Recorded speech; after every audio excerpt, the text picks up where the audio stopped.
Impact segment tonight, speaking to a group of Planned Parenthood people, Senator Barack Obama touted the benefits of public school sex education, but ran into a little bit of trouble when kindergarten kids came up. I remember Alan Keyes. I remember him using this in his campaign against me, saying Barack Obama supports teaching sex education to kindergartners. And, you know, which I didn't know what to tell him.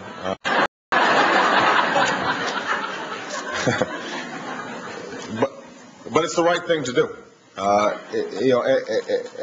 To provide age-appropriate sex education, science-based sex education in the schools. Joining us now from Stamford, Connecticut, Reverend Debra Haffner, a Unitarian minister and author of the book From Diapers to Dating, The Parent's Guide to Raising Sexually Healthy Children. Okay, Reverend, you got a kindergarten, 5-year-olds. They're staring at you in the public school, and now it's sex ed time, or whatever you get label the school puts on it. What do you tell those kids? Well, education about sexuality in the primary grades is about setting a foundation for future learning. So over the course of a year, you might talk about families and boys and girls and bodies, and that their bodies are wonderful, but nobody should touch them without their permission. You want to tell them that, you want to talk about the difference between boys and girls. You want to talk about family roles and babies. And so you're setting a foundation in those primary years that you then would build on in later years. And I don't have any objection to that. I think most Americans, the polls show that 66% of Americans want sex education in public school. It's how it's delivered that makes it controversial. All right, now, let's go very specifically. So you said babies. Now, if I'm the 5th grade teacher, and I did teach high school, and some of my students acted like kindergartners, somebody in kindergarten asked me as a teacher about babies. I say, babies come from mom, and mom knows all about babies, and that's where you want to go for your info. What do you say about that? Well, I think context is everything. So if a child on the playground says, where did I come from? This is in class because kids are curious about babies. Right. That's the question. That's my answer. Am I wrong? Well, no, you're not wrong. In the context of a program that's been going on for a while, where there's trust, where the community's decided on a curriculum, you might say in a special place inside a woman there's a uterus, and inside the uterus begins to grow. Here we diverge. Right, 5-year-olds, I don't want uterus.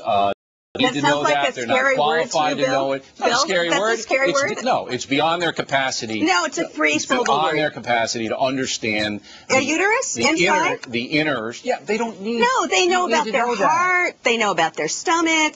And boys and girls need to know the names of the parts of their body. You know, we teach all boys and girls, this is your elbow, but when it comes to genitals, we don't give name. And you know why that's so important, parents Bill? do. Some parents They do. And I talk about that in my book. But Bill, the parents do. Absolutely. Parents, right, schools, not the school. churches, synagogues, we all have a role in providing sex education to our children. Here's why Parents I have the primary role. Why I object to the but uterus. Schools have a supplementary There's role. nothing wrong with the word uterus, okay? There's right, nothing wrong it's not a bad word. You can say that on TV, right? Here's why I object to it. And I object to any kind of specificity in this area for 5-year-olds.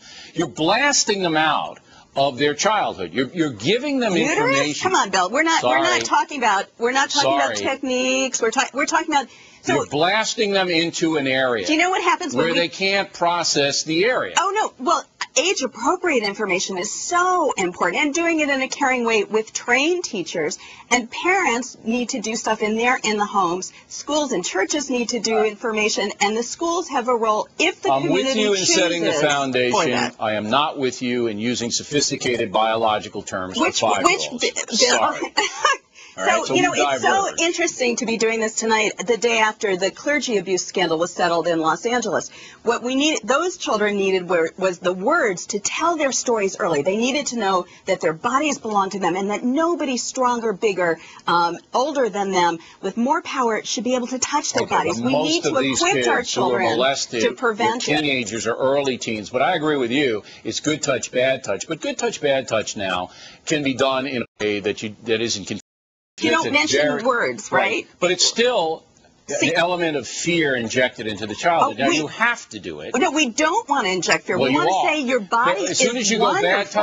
As soon as you go bad touch, there's a fear component. See, and we have to do that. Actually, I don't do bad touch. I do something called, I believe in supporting something called no, go, tell. Say no.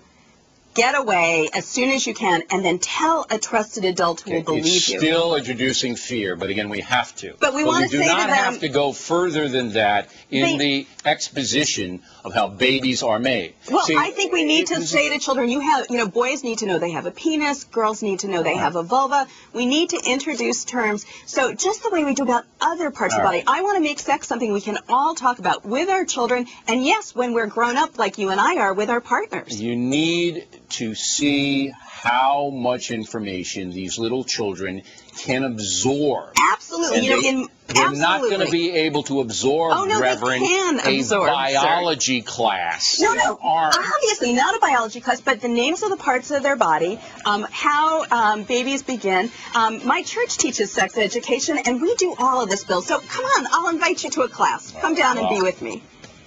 Reverend, I appreciate your point of view. I think we just diverge in one area, and that's the explicitness of the conversation. Well, that's the beginning, Bill. That's the beginning. Remain children as long as possible. And I want them to remain children, but be educated and informed by trained people, by caring adults, and by caring religious leaders. You're putting a lot of credibility on a lot of